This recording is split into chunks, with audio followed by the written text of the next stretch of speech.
les outils sont déjà là, ils n'ont attendu personne, donc il faut apprendre à s'en servir et justement pour pouvoir innover, faire innover une entreprise ou apprendre par soi-même à les utiliser. Je suis intervenu aujourd'hui à l'INSEC pour les bachelors de 3e année pour leur apporter justement une conférence sur l'intelligence artificielle générative, limites, points de vue, cas d'application, cas d'usage. En tout cas, on a vu beaucoup de choses et c'est ce dont on a parlé pendant 1h30. Durant cette conférence de 1h30, le but, ça a été justement de parler de l'IA générative, de faire une première approche. Donc concrètement, de faire un point de veille sur où en est l'IA aujourd'hui, qu'est-ce qu'on est capable de faire avec de l'IA dans le texte, le son, l'image, la vidéo, et d'aller un petit peu derrière, qu'est-ce qui se passe dans les réseaux de neurones de l'IA, comment ça se passe, de simplifier tout ça et de tout condenser en 1h30. Donc ça a été assez intense, mais on a abordé plus de 30 outils différents et surtout on a pu parler de, pour leur métier à eux, quel était l'intérêt et l'impact. Alors pour le coup, l'IA c'est un spectre très large. Moi j'interviens sur l'intelligence artificielle générative, ça veut dire qu'est-ce qu'une IA est capable de produire une fois qu'elle a été bien entraînée, d'où son modèle qu'on appelle LLM. L'idée c'est l'IA est un modèle d'apprentissage qui va apprendre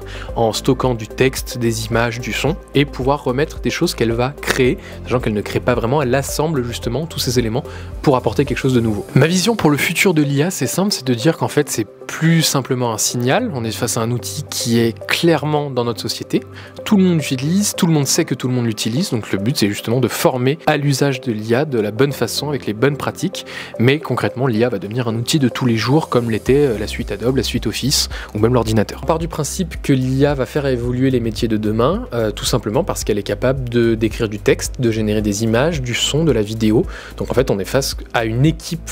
complète de travail avec plein de compétences et de corps de compétences différentes et justement le but c'est qu'elle va faire évoluer ces métiers parce que les personnes qui sauront bien utiliser les IA remplaceront toutes ces compétences et deviendront du coup ultra compétents avec ces nouveaux usages là.